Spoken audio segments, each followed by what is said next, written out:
पढ़ा है कि हमने यहाँ पे ईएमएफ दी थी, इसके साथ एक रेजिस्टर कनेक्ट कर दिया, तो हमने देखा कि यहाँ पे जो करंट फ्लो हुआ ना, हमने ईएमएफ दी थी और यहाँ पे जो भी करंट फ्लो हुआ ना वो करंट निकाला हमने, तो इंस्टेंटेनियस करंट हमारा इतना आ गया। तो हमने ये देखा कि इस ईएमएफ की वजह से जो भी करंट बढ़ा है ना, तो इस ईएमएफ का एंगल और इस करंट का एंगल सेम है, इनको फेज एंगल कहते हैं। तो यहाँ पे साइन ओमेगा टी है और यहाँ पर भी साइन ओमेगा टी, दोनों का एंगल सेम है, इसका मतलब इनका डिफरेंस जीरो है, इनका फेज डिफरेंस जीरो। या फिर ऐसे कह सकते हैं दोनों का सेम फेज है, सेम फेज है तो इनका डिफरेंस जीरो आएगा। तो हम यहाँ पे लिख सकते हैं phase difference between E and I, instantaneous value of EMF and instantaneous value of current. तो phase difference between E and I is zero.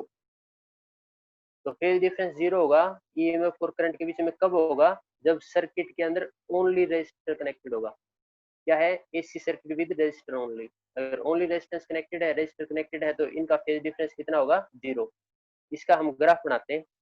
तो इनका अगर हम ग्राफ बनाएंगे ना, तो देखो ग्राफ इस तरह से बनेगा।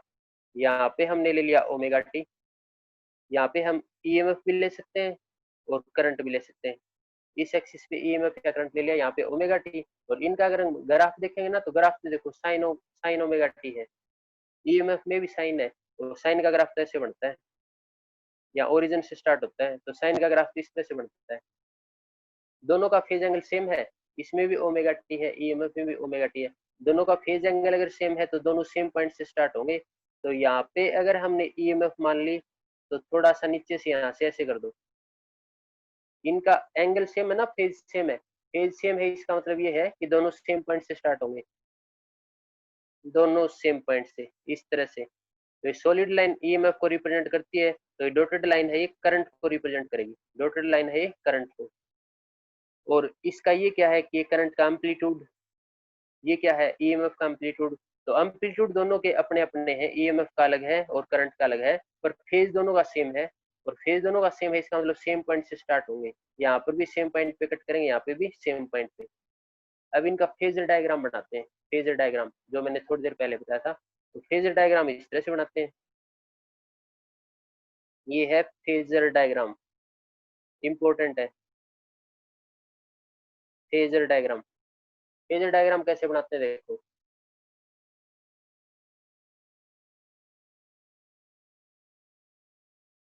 वो इस अभी क्लियर है, वो इसमें कोई दिक्कत है, हम इंप्रेशन देके बताओ साफ है तो चलो ठीक है। जिस स्टूडेंट को भी थोड़ी क्लियर है तो अपना नेटवर्क चेक करें एक बार। फेजर डायग्राम बनाते हैं, मैंने बताया था फेजर डायग्राम के अंदर हम करंट और ईएमएफ को, फेजर डायग्राम के अंदर हम करंट और ईएमएफ को रिप्रेजेंट करते हैं, इंस्टेंटेनियस करंट और इंस्टेंटेनियस ईएमएफ को रिप्रेजेंट करते हैं। तो चलो करते हैं फिर। हमने यहाँ पे मान लिया करंट, करंट का एंगल मान लिया, ये एक्स एक्सिस है और ये वाई एक्सिस, करंट का angle omega T.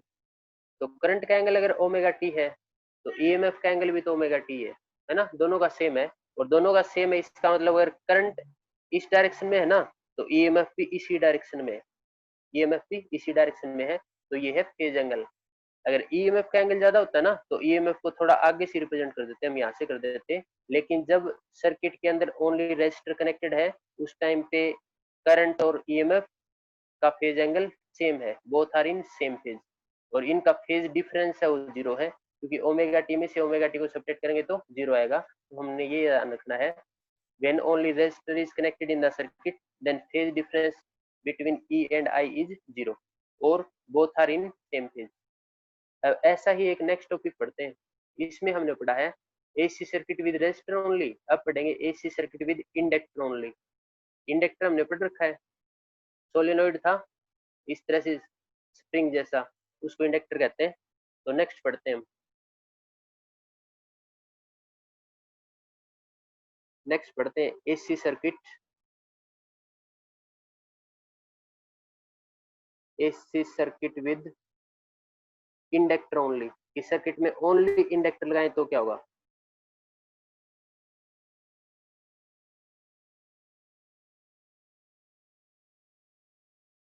AC circuit with inductor only, चलो देखते हैं। एसी सर्किट, एसी सोर्स का सिंबल ये है एसी बैटरी का। डीसी बैटरी तो होती है जिसमें दो लाइन ड्रॉ कर देते हैं, एक छोटी एक बड़ी, तो एसी बैटरी ये होगी। इसके साथ क्या लगाना हमने, इंडक्टर, और इंडक्टर ये होता है, ये होता है इंडक्टर। तो ये हो गया AC circuit with inductor only. अगर हमें कह दे एसी सर्किट विद कैपेसिटर, तो यहाँ पे कैपेसिटर लगा दो। तो अब वो ओनली इंडक्टर की कह रहा है, तो ये AC circuit with inductor only.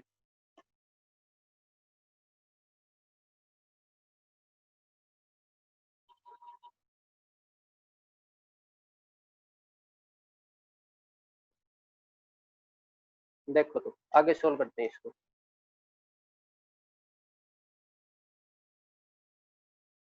ये इंडक्टर है, रेजिस्टर था तो आर से रिप्रेजेंट कर दिया था, और इंडक्टर है तो एल से, कैपेसिटर होता तो सी से रिप्रेजेंट कर देते।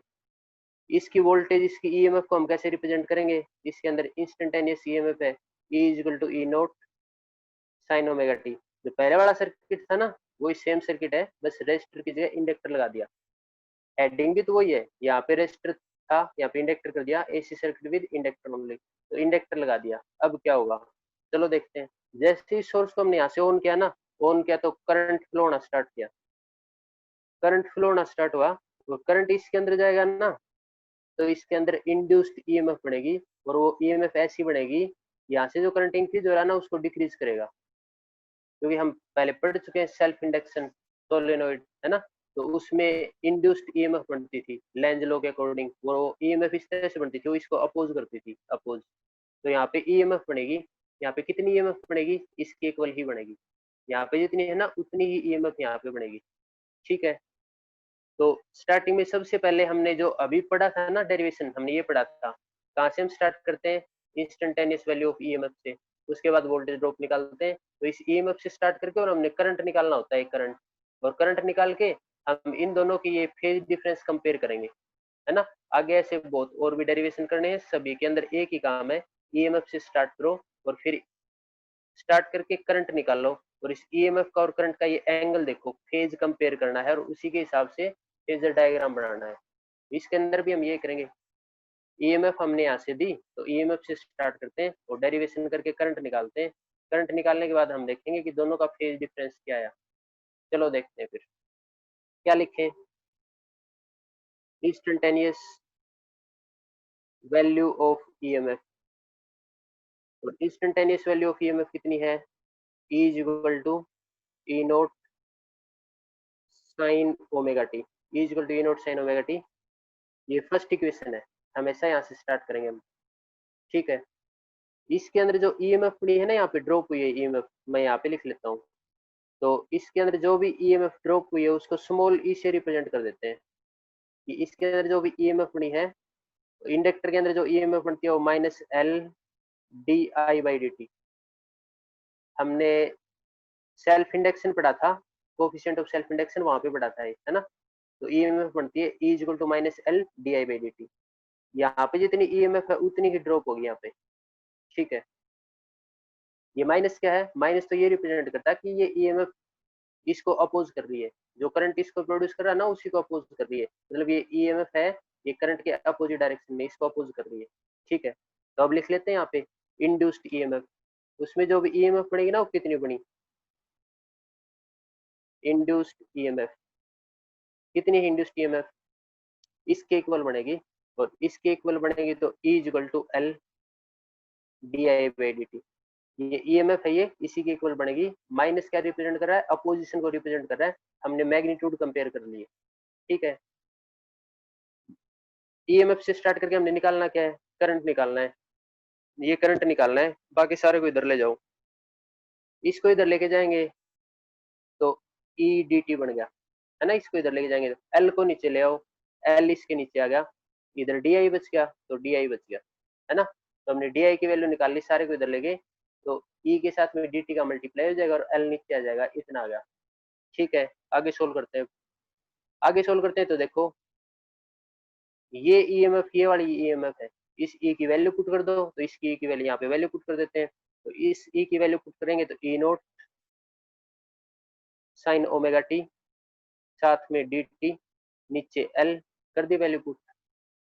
डी आई है, स्मॉल करंट है, हमने तो टोटल करंट निकालना है, टोटल के लिए इंटीग्रेशन कर दो, टोटल के लिए इंटीग्रेशन कर दिया हमने। अब सोल्व कर लेते हैं, इसका इंटीग्रेशन करेंगे तो आ गया आई, ई नोट बाई एल कॉन्स्टेंट है, बाहर निकाल लो, ई नोट बाई एल कॉन्स्टेंट है, बाहर निकाल लिया।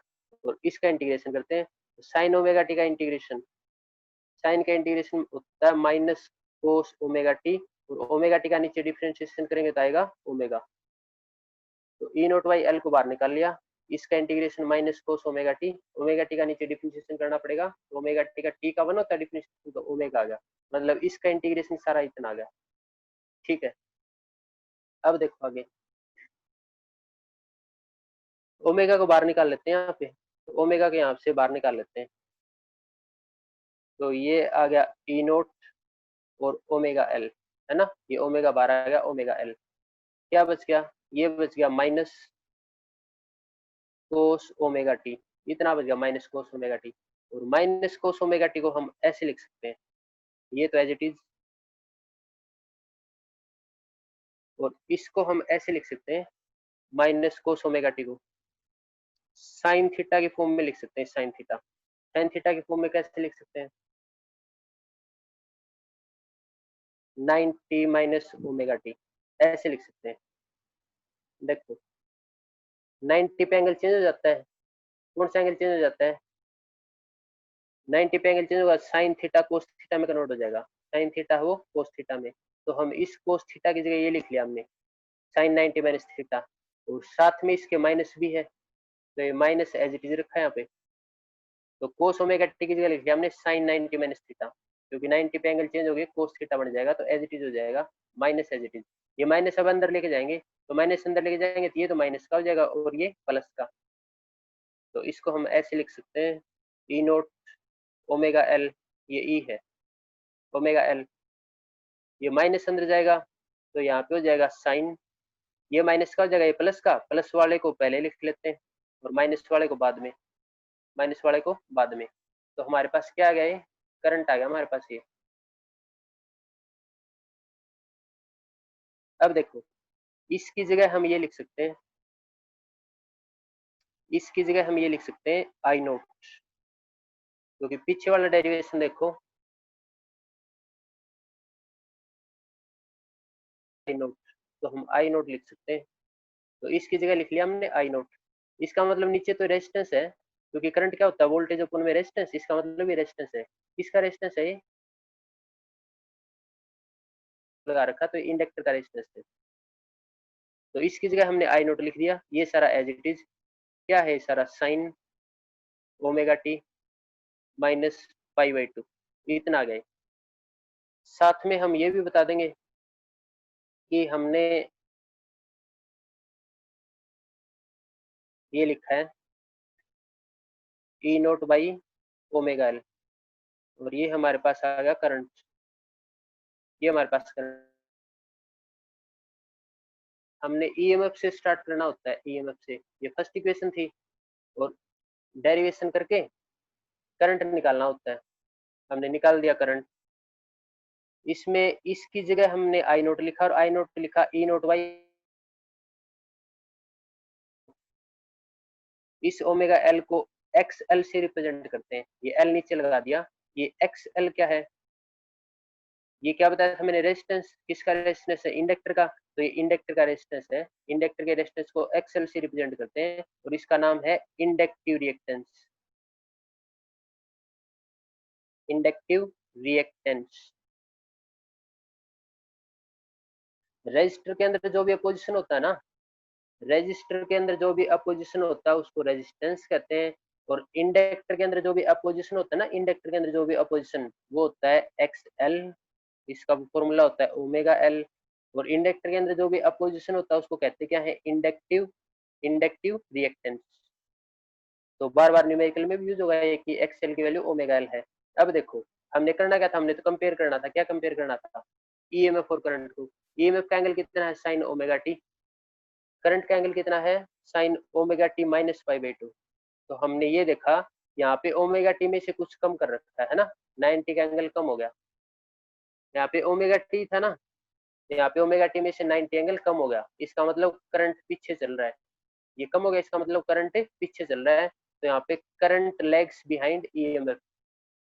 जब सर्किट के अंदर ओनली इंडक्टर होगा तो ईएमएफ आगे चलेगी और करंट पीछे चलेगा। देखो यहाँ पे ओमेगा टी है, यहाँ पे कितना है omega T minus pi by to, तो करंट पीछे चलेगा। तो हम यहाँ पे साफ साफ कह सकते हैं इन एसी सर्किट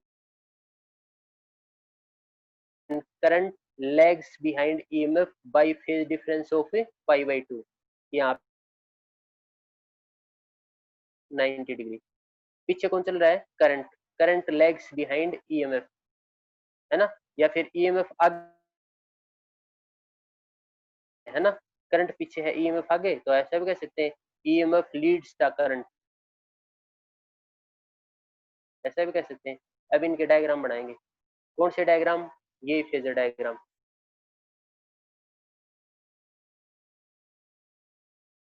ये लास्ट टॉपिक है, कंसंट्रेशन से सुनो।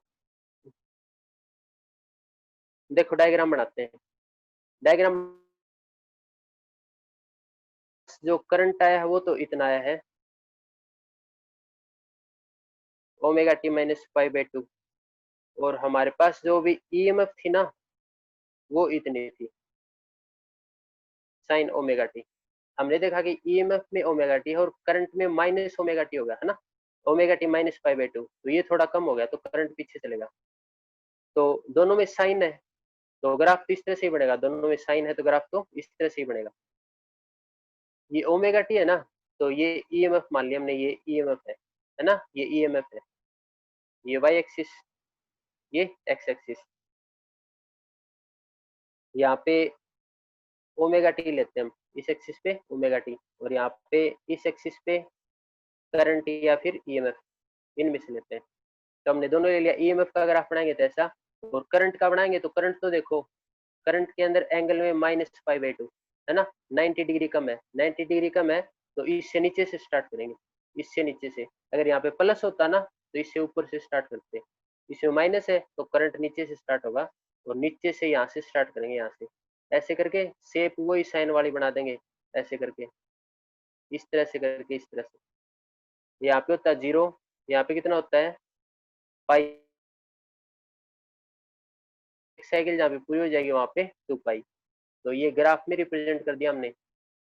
ईएमएफ का एंगल ज्यादा था तो ईएमएफ ओरिजिन से स्टार्ट कर दी, और करंट का इससे कम है तो करंट थोड़ा नीचे से स्टार्ट कर दिया, तो ये वाला ये करंट को रिप्रेजेंट कर रहा है। ये तो सिंपल डायग्राम है। हमसे पूछेगा फेजर डायग्राम, चलो बनाते हैं phasor diagram.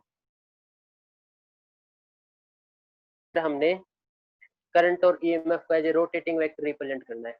Rotating vector represent करना तो देखो ईएमएफ है ओमेगा टी से, तो यहाँ पे बना लो ईएमएफ, ये बन गया ईएमएफ।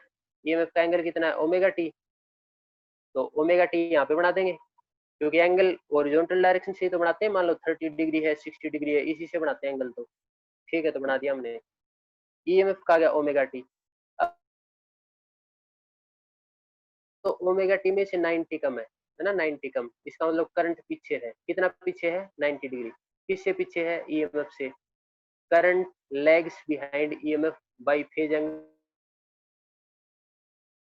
यहाँ पे है तो करंट पीछे है, कितना पीछे है 90 डिग्री एंगल से, तो 90 डिग्री एंगल तो ये हो गया फिर, ये रहा 90, ये रहा 90 degree angle pi by to, तो ये बन गया फेजर डायग्राम, है ना। यहाँ से ईएमएफ का एंगल ओमेगा टी, और करंट है वो ईएमएफ से 90 पीछे है, तो इसके बिल्कुल परपेंडिकुलर लाइन बना दो कि करंट 90 पीछे है, तो ये क्या बन गया फेजर डायग्राम। फेजर डायग्राम ये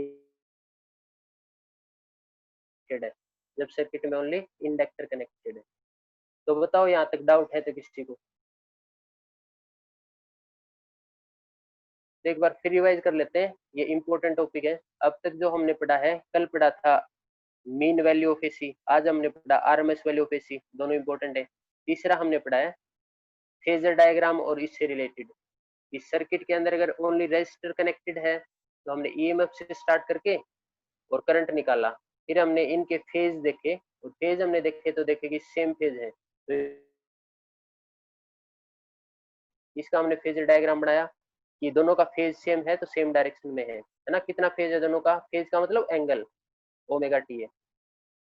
फिर हमने देखा सर्किट के अंदर अगर ओनली इंडक्टर है तो हमने देखा कि जैसे ही करंट यहाँ से जाएगा ना तो इंड्यूस्ड ईएमएफ बनेगी, अपोजिंग ईएमएफ, और इतनी ईएमएफ बनती है, ये हमने सेल्फ इंडक्शन पढ़ा था सोलेनोइड का, वहां पे पढ़ा था। ठीक है, ईएमएफ बनी तो हमने इस ये ईएमएफ सर्किट के अंदर दी है तो यहाँ से स्टार्ट किया, और इसके अंदर जो करंट फ्लो होगा वो करंट कितना बना वो निकालना हमने, तो इस ईएमएफ की हेल्प लेके हमने करंट निकाल दिया। तो करंट हमने देखा कि इसका एंगल है ना थोड़ा कम है 90 डिग्री से, किससे कम है, ईएमएफ से, इसका मतलब ईएमएफ आगे है, तो हम कह सकते हैं EMF leads the current, current को लीड कर रही है 90 डिग्री से। तो ऐसे भी कह सकते हैं current lags behind EMF by π/2। इसकी जगह हमने ये लिखा करंट, इसका मतलब ईएमएफ अपॉन में रेजिस्टेंस है, तो ये रेजिस्टेंस किसका है, इंडक्टर का, और इंडक्टर के रेजिस्टेंस को हम एक्सएल से रिप्रेजेंट करते हैं, एक्सएल से, तो इसका नाम क्या है, इंडक्टिव रिएक्टेंस। और इसका हम फेजर डायग्राम बनाएंगे, तो इसका सिंपल डायग्राम ये है, साइनसोइडल डायग्राम। फेजर डायग्राम ये है, ये इंपॉर्टेंट है, ये पूछते हैं बार बार।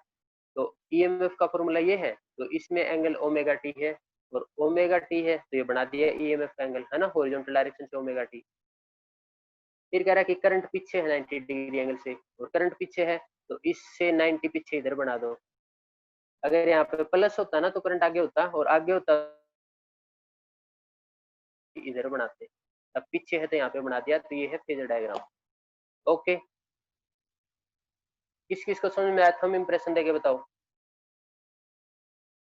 तो ये याद करने सभी को, 1 या 2 दिन में इसका टेस्ट।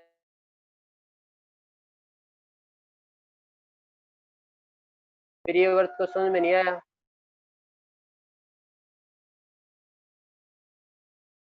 शुभम को आ गया समझ में, ऋषभ, सारे कंप्लीट